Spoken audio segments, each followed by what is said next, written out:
నమస్కారం NSTV news కి స్వాగతం. నా పేరు ఉషా. ముందుగా ముఖ్యాంశాలు. మెట్పల్లిలో కాంగ్రెస్ పార్టీ కార్యాలయంలో ఏర్పాటు చేసిన విలేకరుల సమావేశంలో బీఆర్ఎస్ పార్టీ ఆరోపణలను కాంగ్రెస్ నేతలు తీవ్రంగా ఖండించారు. ముఖ్యమంత్రి రేవంత్ రెడ్డిపై చేస్తున్న విమర్శలు రాజకీయ ప్రేరేపితమైనవని, రైతు సంక్షేమమే కాంగ్రెస్ ప్రభుత్వ ప్రధాన లక్ష్యమని స్పష్టం చేశారు. బీఆర్ఎస్ నాయకులు నిన్న వివిధ పోలీస్ స్టేషన్లో కాంపిటేటివ్ జరిగింది.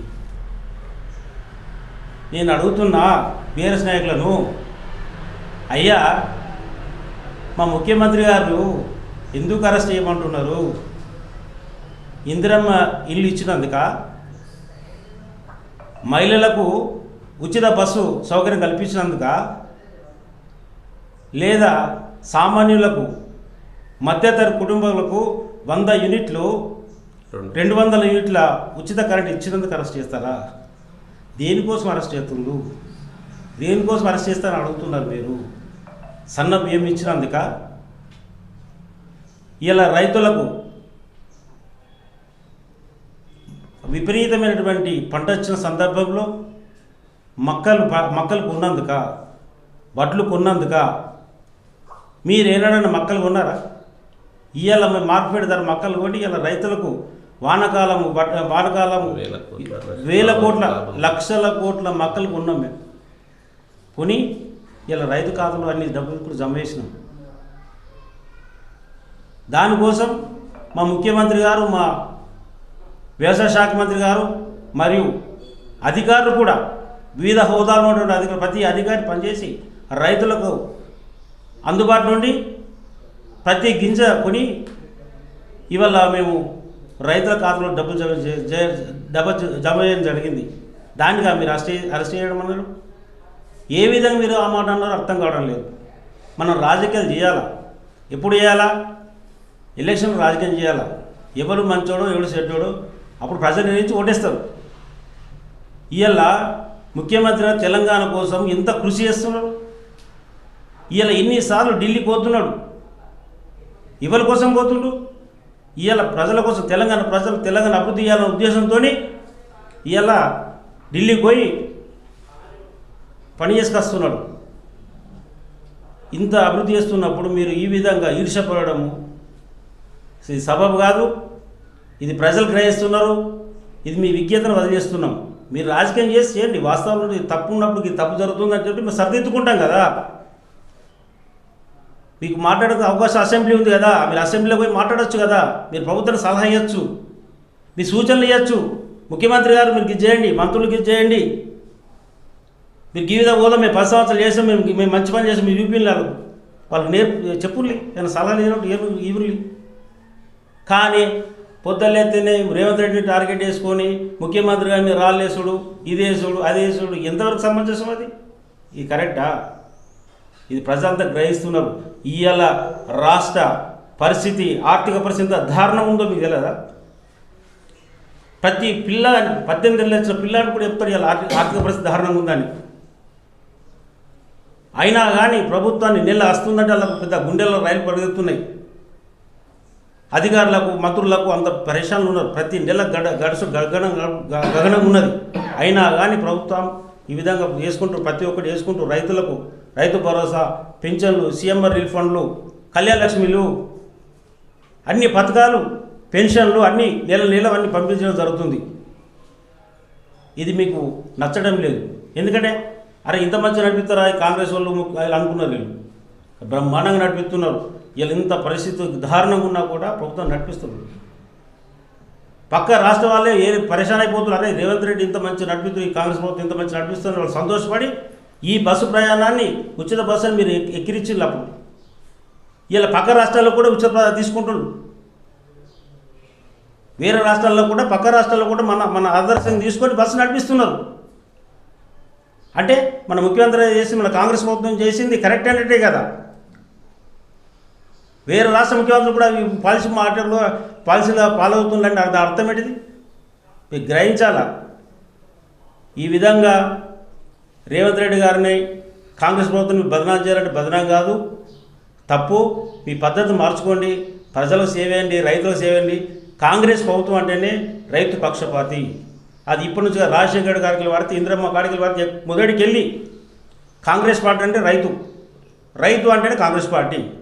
దానికి మీకు రైతుకి ఏం చెప్పినా ఏమి రైతులలో కూడా 100% మా రేవంత్ రెడ్డి మీద కాంగ్రెస్ ప్రభుత్వం మీద పూర్తి నమ్మకం ఉంది.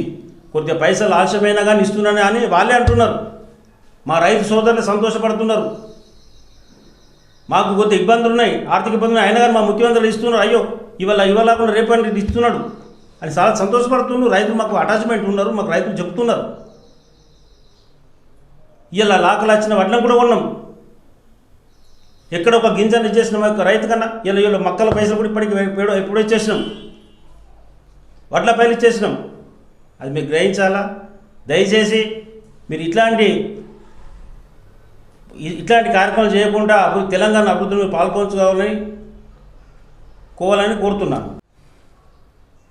నిన్న బీఆర్ఎస్ నాయకులు కొర్ల నియోజకవర్గంలో ముఖ్యమంత్రి గారిని అరెస్ట్ చేయాలని చెప్పి వివిధ పోలీస్ స్టేషన్లలో వినతి పత్రాలు ఇవ్వడం జరిగింది. అసలు వాళ్లకు ఏ అర్హత ఉన్నదని పోలీస్ స్టేషన్లకు పోయినరో అర్థం అవ్వడం లేదు. అట్లంటే మా సీఎం గారు అన్నది రక్తము అనేది అని అంటే వీళ్ళకి అర్థం కాలే. ఇవాళ రైతుల రక్తం చూసేటోడు ఎవడు అంటే బీఆర్ఎస్ నాయకుడు. ఇవాళ మీరు 3 సంవత్సరాల నుంచి లేని ఎలినో వస్తున్నదని చెప్పి ఒక సాకు దీన్ని ఊహించుకొని మీరు ప్రాజెక్టుల బాట అని చెప్పి మీరు ప్రాజెక్టుల దగ్గరికి వెళ్ళి నీళ్లు పంపు స్టార్ట్ చేయాలా, ఎత్తిపోయాలంటే మీరు 23లో మేము అధికారంలోకి వచ్చినాం. 24, 25లో మీరు ఏం చేసిర్రు? అప్పుడు పుష్కలమైన నీళ్లు ఉన్నాయి, వాటర్ ఉన్నాయి. మీ కూలేశ్వరంను వాడకుంటేనే మేము రికార్డు స్థాయిలో 2 సంవత్సరాలు గత 2 సంవత్సరాలు భారతదేశంలో రికార్డు స్థాయిలో వరి ధాన్యాన్ని పండించడం జరిగింది, రికార్డులలో ఉన్నది. ఇవాళ ఎట్లా వర్షాలు లేవని చెప్పి ఒక వర్షంకు రేవంత్ రెడ్డి బాధ్యుడు కాదు కదా. ప్రపంచమంతా ఎలినో ప్రభావంతో ఉన్నది ప్రపంచమంతా. మరి ఇవాళ అట్లాంటి పరిస్థితుల్లో మీరు ఉద్దేశపూర్వకంగా పోయి రైతులని తప్పుదో పట్టిస్తున్నారు కనుక ఆ మాట అనాల్సి వచ్చింది. ఈ కారణంకి ఎవడు కారణం? మీరు కాదా? ఇప్పుడు మీ కారణంగానే కదా కూలిపోయింది. లక్షల కోట్ల అవినీతి అని అంటే మేము చేసిందే 1,00,000 కోట్ల ప్రాజెక్ట్ అని అంటే 1,00,000 కోట్లను వృధా చేసిండ్రు అని చెప్పినాం మేము. మీరు అలా 1,00,000 కోట్లు నువ్వే తిన్నామని అనలేదు, వృధా చేసిండ్రు. ఆ 2 సంవత్సరాలు ఆ కూలేశ్వరం ప్రాజెక్టును వాడకుంటేనే రికార్డు స్థాయిలో ధాన్యంని కొనుగోలు చేయడం జరిగింది. ఇంకొకటి ఏంటంటే వీళ్ళు అనవసరంగా రైతులను ఇప్పుడు నీళ్లు ఎత్తిపోయచ్చు అని అంటే ఇవాళ కేసీఆర్ అట్లాంటి వాళ్ళు బయటకు వచ్చి ఎత్తిపోయమని అనుమానం. భద్రాచలం నీళ్ళు ఆపితే భద్రాచలం కొట్టుకుపోతుంది. అప్పుడు ప్రాణ నష్టంకి ఎవరు బాధ్యుడు? మొన్న సీఎం గారు పర్టికులర్గా చెప్పడం జరిగింది. ఏమని? మేము రైతుల పక్షాన ఉన్నాం, ఇవాళ రైతుల కోసం ఇప్పుడు యూరియా యాప్ కానీ మీరు యూరియా యాప్ మీద లొల్లి పెడుతున్నారు. యూరియా యాప్ గురించి మీకు మీ ఈ యూరియా యాప్తోని ఎవరికి లాభం అవుతుంది? ఇవాళ సామాన్య రైతుకు లాభం అవుతుంది. ఈ యూరియాతోని కల్తీ పాలు, కల్తీ మద్యం తయారవుతుంది, దాన్ని అరికట్టడం జరిగింది. నానో యూరియా తెచ్చిందే ప్రధాని నరేంద్ర మోడీ. మీ బీజేపీ వాళ్ళకు ఉండాలి కదా, ఈ నానో యూరియాను వాడాలా అధికంగా, ఈ యూరియాను వాడద్దు అని చెప్పింది ఎవరు? అది పోనీ అవన్నీ పోనీ ఇప్పుడు కేసీఆర్ దగ్గరికి వెళ్దాం, మేము వస్తాం మీ దగ్గరికి, అదే ఫామ్ హౌస్కి వెళ్దాం. కేసీఆర్ నానో వ్యవసాయం చేస్తున్నాడా లేకుంటే ఎకరానికి 4-5 బస్తాల యూరియా వాడుతున్నాడా? కొద్దిగంతైనా సిగ్గుండాలి. మీకు వ్యవసాయం గురించి తెలియనట్టు ఉండుర్రి. మీరు మక్కలని లొల్లి చేసిరు మొన్నటిదాక. మీరు 5 సంవత్సరాల ఉన్న మక్కలు మా గోడదాన్ని 1 సంవత్సరం ఇక్కడ కొనిపించిండు. అడ్లూరు లక్ష్మణ్ గారి నేతృత్వంలో ఎక్కడ కాకముందు మన జిల్లాలో స్టార్ట్ అయ్యి మన జిల్లా జైత్యాల జిల్లా తెలంగాణ రాష్ట్రంలో ఫస్ట్ వచ్చింది మక్కలు కొనుగోలు విషయం. దాదాపు అందరికి పేమెంట్లు అయిపోయినాయి. రైతులకు మేము చేస్తున్నాం.